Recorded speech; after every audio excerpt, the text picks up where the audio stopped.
All right. Hey, folks. Welcome here to the runningrestaurants.com podcast, where we bring you the tips, tools, and techniques you need to make your restaurant more profitable and successful. I'm your host, Jaime Oikle. Today, got a great episode for you with Jonathan Rosa, president at Moura CFO. So, Jonathan, welcome. Let's get started with some backstory. Tell us about how you grew up. I know you had families in the restaurant business, so maybe you start there and we'll just let it roll. What you got? All right, Jamie, thank you for having me. I really appreciate it. I am a Bostonian, born and grew up in Boston. We're actually from similar areas, but Yeah. my dad has been in the restaurant industry since I was born, basically. 30 plus years in the restaurant industry, has been a restaurant owner for 20 plus years. So I grew up in restaurants. When I went to school in Boston, went to BC. And then my first job out of college was at the Burger King headquarters in Miami.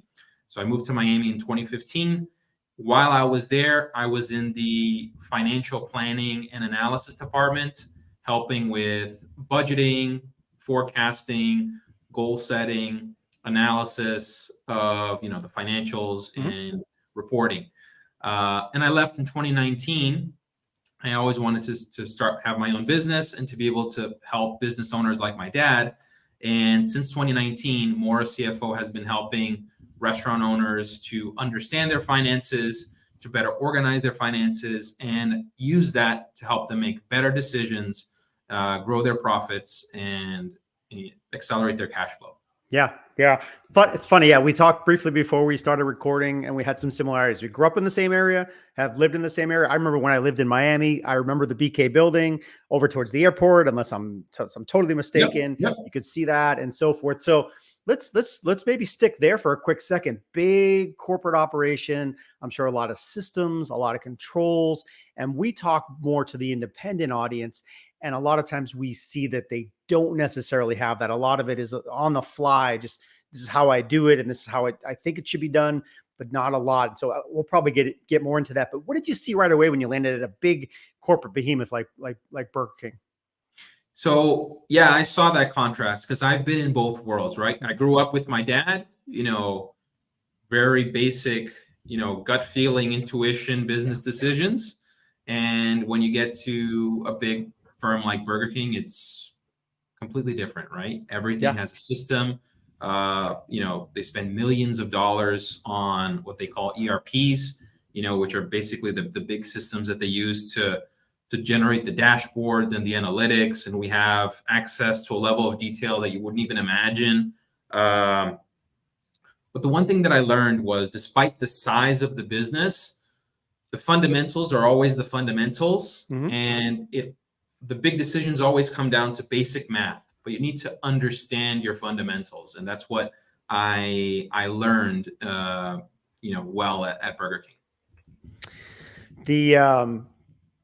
The math of the restaurant business, it's a fascinating undertaking. And so everyone that is not in the restaurant business has this false belief that restaurant owners are millionaires or billionaires. I mean, look at all the people in here. Why am I paying $6 for a beer? They must be raking it in. And we know that's not true, because ultimately profit margins slide back to 5%, 6%, 12% if you're doing great, or hopefully a little bit better if you're doing really well. So talk about some of that math. Where can restaurant owners find maybe some quick savings, some medium savings, some long-term savings? Let's kind of hash it out a bit.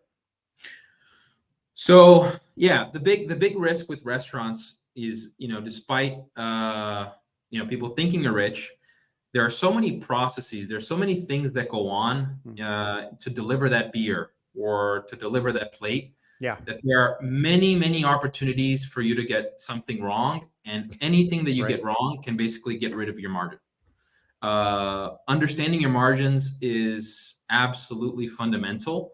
Having a good understanding of how profitable you actually are, right? You need to understand that. You need to know your numbers in order to make better decisions. Easy tip or quick tip. This isn't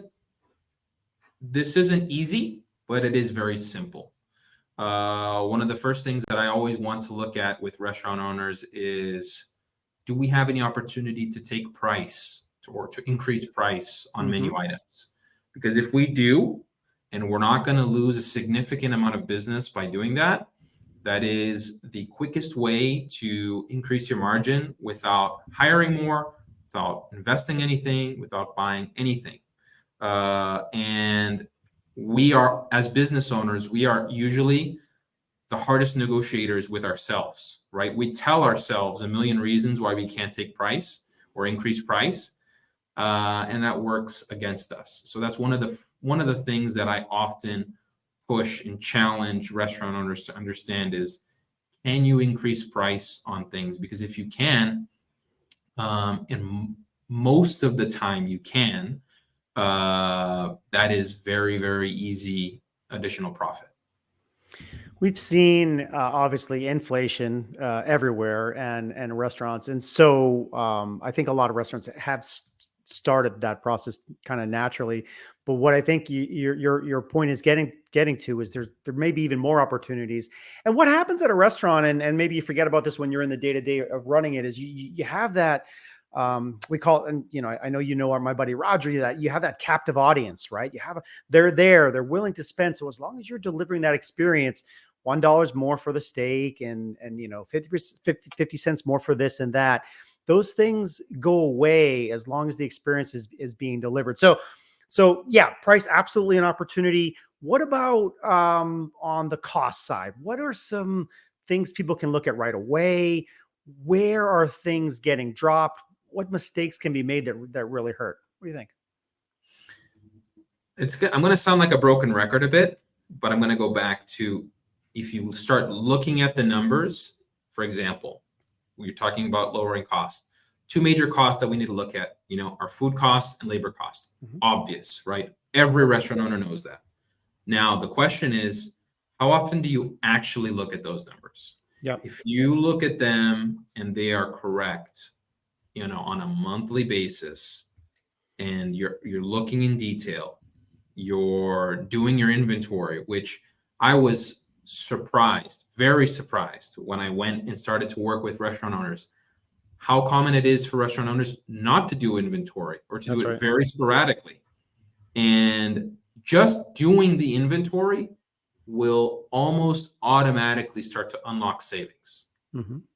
And it's that saying, I think it was Peter Drucker, I don't remember who it was, what you measure, you improve. Yeah. Yep. Right? Yep. So just by looking at it, just by paying attention to it, it will improve. Now, you talked about Burger King, for example, and I know they would have spent $bazillion on their analytics, bringing in data from all the chains into somebody's desktop, and they're making decisions across the region and so forth. But I know a lot of times independents can't do that. But how often should the numbers be looked at? How often should inventory be done?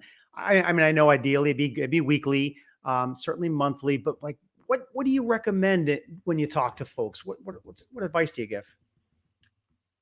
I think the lowest hanging fruit, and I like to use the 80-20 principle, right? Mm-hmm. 80% of the results come from 20% of the activities, right? Yep. You don't need to do all the things. You need to figure out what's the most important that's going to bring you the biggest results. And when I look at that from how often to look at the numbers, once a month is a good sweet spot to have a good detailed review of your numbers. If you are one of the minority that actually looks at your books closed and they're well organized, and you're looking at your reports once a month, 10 to 15 days after the month is over, and you're understanding your food costs, understanding your labor costs, and you're looking at it detailed enough, that will be enough for you to start to unlock insights to improve your numbers. Yeah. Be great. That's a great start, right? And I hear, some of the feedback would be, if you wait too long, you obviously can't catch something that's ongoing. So any stories from your past where somebody maybe, oh my gosh, they said, I can't believe we missed that mistake. And if they had been attentive to it, they would have saved a lot of dollars over time. It could be a waste thing, a theft thing, a spoilage thing, where a routine inventory could have caught them. Or what other sort of, mistakes do you see people make that, man, if they were just more attentive? That's a good question. I just finished a project with a client that after the pandemic, everything changed, right? They lost a very significant amount of sales.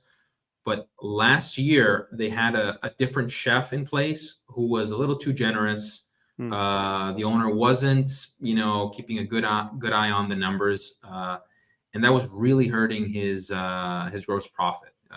Their food cost was sky high, and then the GM that he brought on helped to start to rein things in. They changed the chef, and when they brought me on, it was kind of, they had already made a bunch of the right changes. When I looked at the numbers, I saw how drastically the numbers started to change in terms of food cost, just because I saw with the new GM that he was looking closely at the numbers, closely at the inventory. They redesigned the menu. They rethought the portion sizes, and this all contributed to them drastically reducing their food cost. One of the things we identified, that even though he had pretty good control, this is something that's not super easy to get. Burger King has this level of detail, but independents don't always. It can be done, but understanding what your waste is. Yep. So calculating your waste is basically understanding what theoretically your food cost should be, right? If you're taking a recipe, costing out the portion of each ingredient, how much the cost of a burger, for example, should be. Yep. And then comparing that to what your real food cost was. And that difference should be your waste, what your theoretical use should be versus your real use, and getting to your waste. Once you understand how much you waste, then you get to start figuring out how to improve it. And that's usually a really important thing. Something you said made me think about. Okay, hold on. All right. Yeah. You were talking about the 80-20 rule, and I don't know if you've seen this one, but the 80-20 principle, and it kind of goes to a whole bunch of things in life. I mean, that 80%, you get 80% of the results from 20% of the effort. And so, yeah, if you really focus on some of the systems you do, it doesn't mean you have to look at every crumb and every detail, but man, if you do that 80%, or the 20% work, sometimes you get 80% of the results. So the opportunity is definitely there.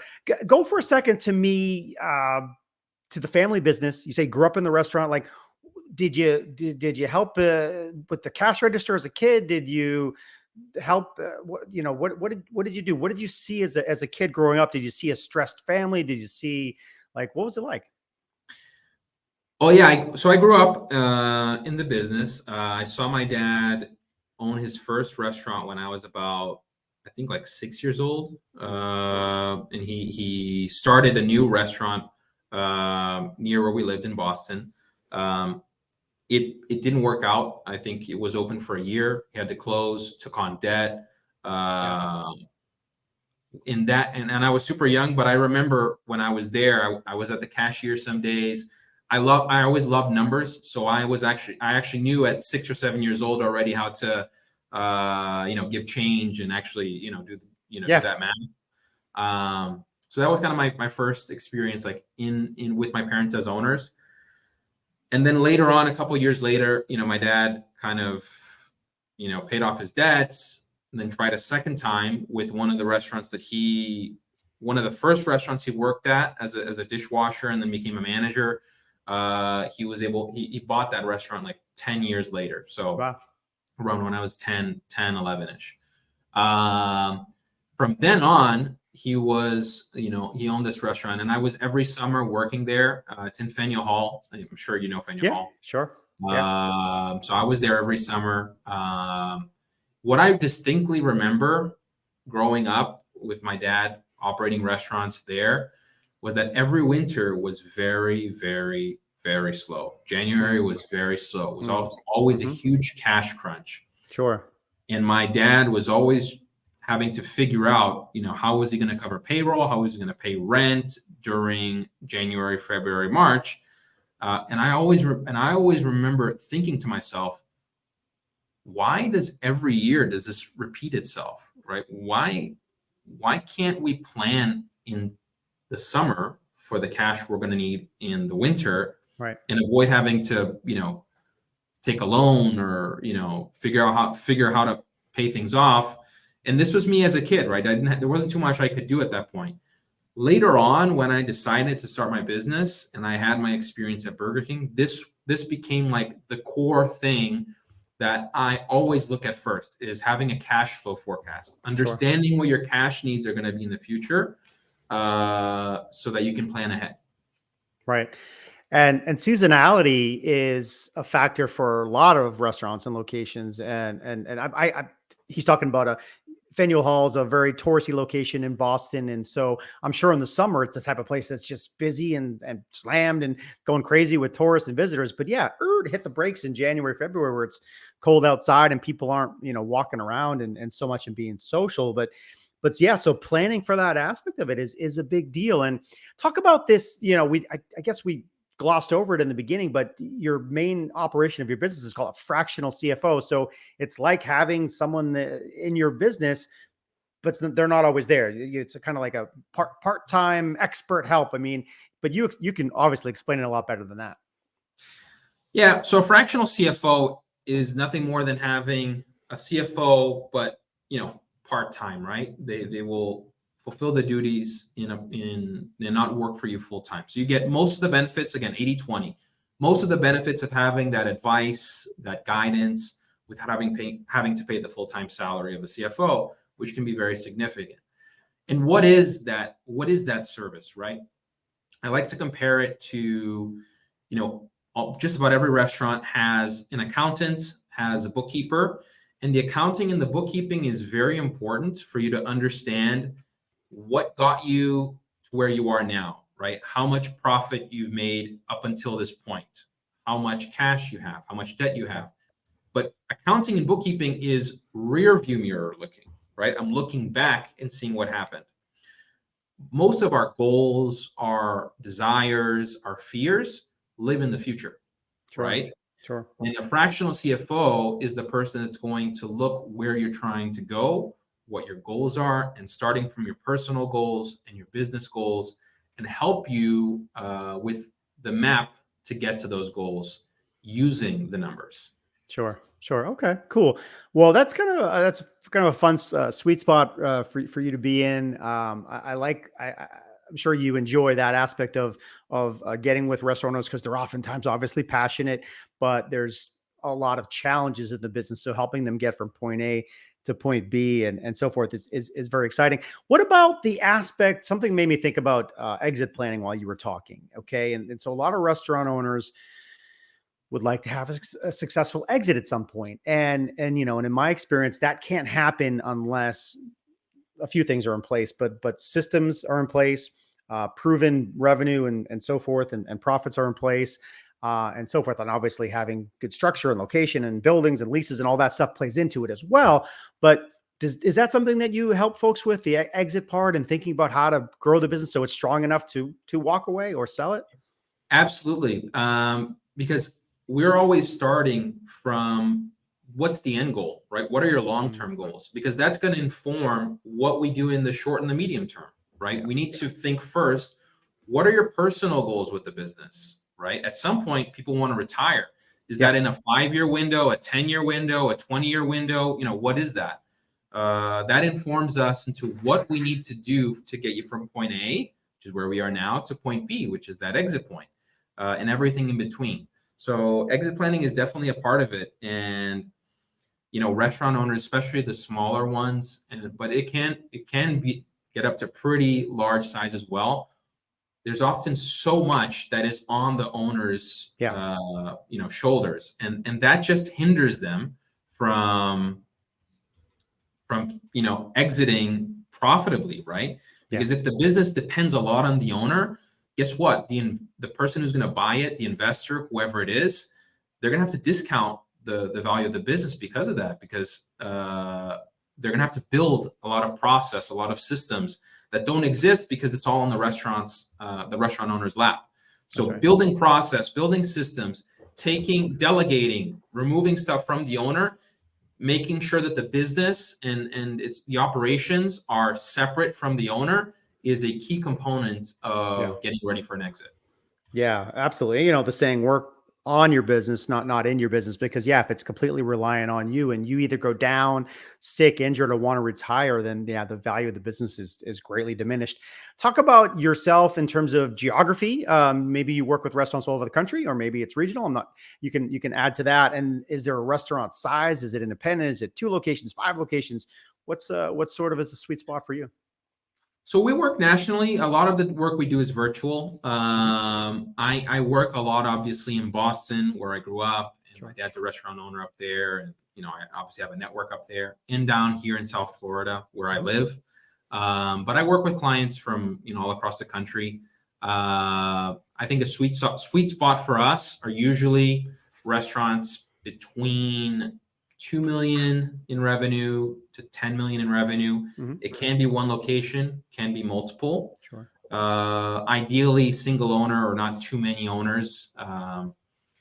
Sometimes we'll work with restaurants that are a little bit smaller, maybe for 1 million and 1.5 million in a year in revenue, but Sure. our sweet spot is between 2 and 10. Good. Okay.